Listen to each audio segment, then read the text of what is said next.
Hey guys, Ryan here at Signature Edits, and today I'm going to show you how to edit your travel photos in Lightroom for Instagram without using any presets. We're going to take this image from here to here. Are you ready? Let's do it!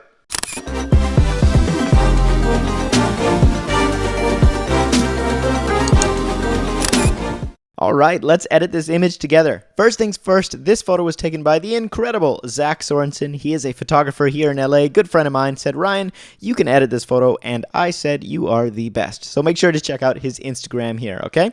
Next, we are going to start our edit process. I'm going to start with the sky because I want to see if there's detail left in the sky before I spend a bunch of time on it. So I'm going to grab my exposure and pull it down. And that's going to show me exactly what I'm working with. So you can see that there's lots of color left in the blues up here. We've got some nice oranges and the mountains in the background, but this area on the side of said guy's hand is looking all white. Even if I pull the exposure way down, we can see there's a little bit of color, but not a whole lot. And right here in the very corner, that's all white. So that was clipped in camera. There's not going to be anything I can do to get it back. So I'm just going to have to edit around that. So I'm going to get my sky kind of where I'd like it to be in an ideal situation. Let's see. Add a little bit of contrast, highlights, take those down maybe around there. Perfect. A little bit of saturation, maybe lower the white balance just a little. That'll add some blues to the sky. That's kind of our best case scenario. Okay, great. We're looking pretty good. So the next thing that I'm going to do is grab my adjustment brush and we're going to mask out the sky. I'm going to show you how to do that really quickly. You're going to zoom out here to the 1:16 view. I'm going to make my brush nice and big so that the entire brush is covering the image. Then I'm going to take my feather down and I'm going to turn on auto mask. Make sure your flow is set all the way to 100 and press O so you can see what you're doing and click once on the sky anywhere. Perfect. So you can see that Lightroom has gone through and it's found similar areas in the image that it believes matches with the perfect place that I just clicked. You can actually move that point around and Lightroom will adjust from there, depending on which version of Lightroom you have. Some older versions won't do that. All you have to do to add more to that mask is just click again somewhere else in the image. So I'm going to keep clicking on the sky here until everything is masked out nicely. Perfect. I'm even going to click on the oranges here in the sky. Just like that. Our sky is masked out. So that took, I don't know, 3-4 seconds to do total, and it got all these complicated lines here around his arms and hands and feet and just saved us a bunch of time. Now all we have to do to adjust our exposure in the sky is go here and bring my exposure down. The reason I'm doing this is I'm going to brighten the whole image now. And we have a closer balance of sky and said person. So probably around there.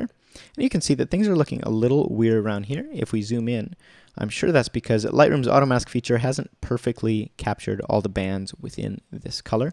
So all I'm going to do, just to make sure that the mask is good, I'm going to grab my brush again, turn off auto mask, and just paint on those areas really quickly. You can see I overpainted here onto the landscape, so I'm just going to make that brush smaller and just go over these spots that Lightroom missed a little bit. I can turn my flow down a little just so it's more subtle. And then I don't have to worry so much about being exactly perfect, and turn my feather up. And that'll also save me.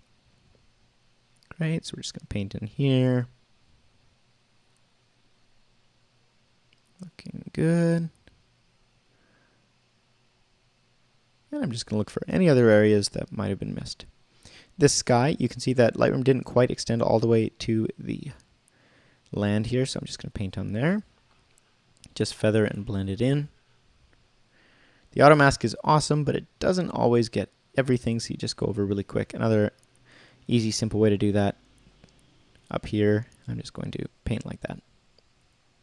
Bam. Okay, now let's press O again to get rid of that, and we're looking a lot more natural. Great. Okay, so continuing on, I am going to move down here to my tone curve and add just a little bit of contrast. So to do that, I'm going to click once on the highlights, click once in the midtones, click once in the shadows. So the way the tone curve works, it's very confusing when you're first learning. This represents the blacks, the shadows in your image. This point represents the whites, the highlights in your image, and this point is your midtones. So all I have to do is click once in the highlights, once in the midtones, once in the shadows, and I can drag this little point up in the middle, and you can see it's made kind of an S, and that's going to add contrast to our image. So I'm not going to do it that much, but just a little bit, and you can see how the image pops ever so slightly from before. Perfect, so that's the easiest way to use the tone curve. Next I'm going to go into my HSL, and if I want to, I can mess around with the colors a little more. Now another way I could have masked out the sky and darkened thing is just by going to my luminance and grabbing the blues, dragging that down. That would have taken all the blues in the image down, and then I could have saved a little bit more detail, maybe add some saturation to the blues, that sort of thing. And if I want to tweak the colors, I can take that down towards my kind of aqua rather than navy or magenta. And you can just mess around here as you like it. Another way to adjust things really quickly is with this little point. I can click any area of my image and drag it up or down. Lightroom will automatically adjust the hue, since I'm in the hue menu, of that particular color. So I can turn these oranges into reds or greens, whatever I want. Let's sit them around there. And saturation, luminance, that same thing applies. So let's say that I wanted to brighten up the sand, click and drag, bam.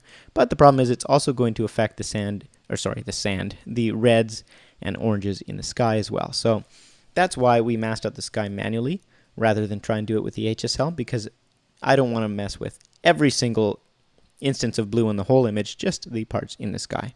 So I'm going to dial that blue back because it looks pretty weird. Somewhere around there. And let's keep going.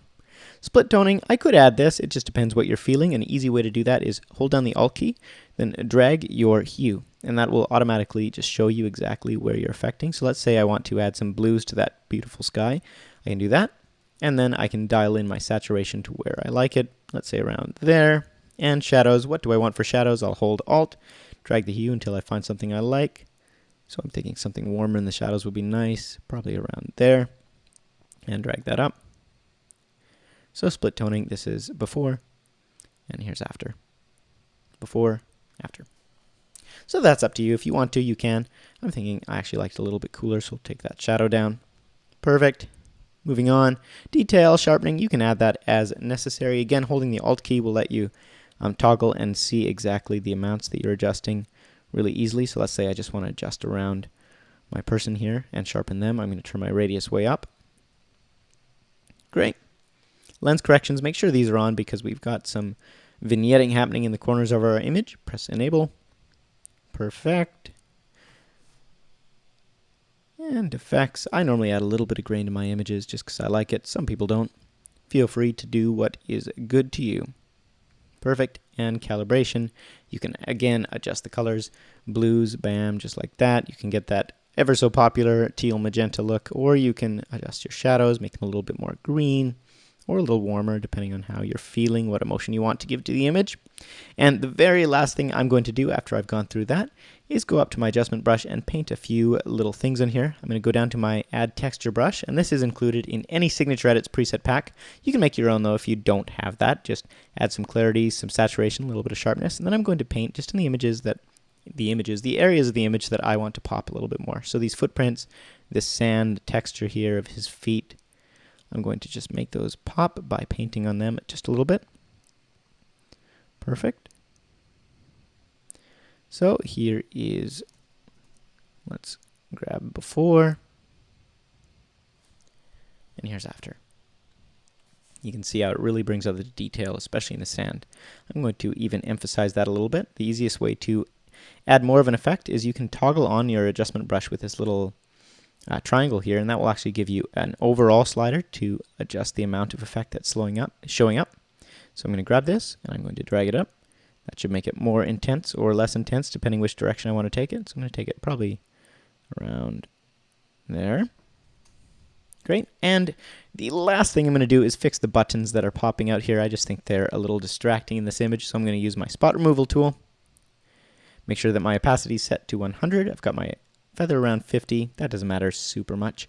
And the size you can just adjust depending on how big the spot is. I'm going to click on those, and Lightroom will automatically replace them with areas of the image that it thinks works. If you need to change that for whatever reason, you just drag it to another area of the image and it'll sample from there instead. And a little bit of his stomach poking out, we'll do the same thing. Perfect.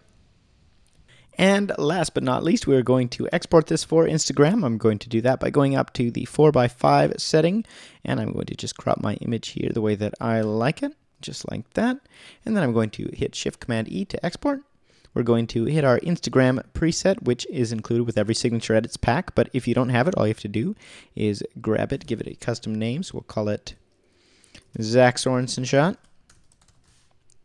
And the best settings for Instagram we found is quality right around 70, resize to fit 1080 pixels on your short edge, and sharpen for screen.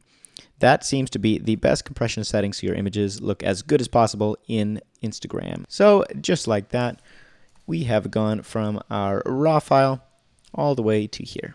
All right, so I hope this tutorial was helpful for teaching you how to edit your photos for Instagram, your travel photos inside of Lightroom. And if you have any questions, please let me know in the comments. Make sure to hit that like button if this was helpful and smash that subscribe. I will see you in the next video. And if you want a free sample of any of these preset packs, you can head to the links below. All right, talk soon.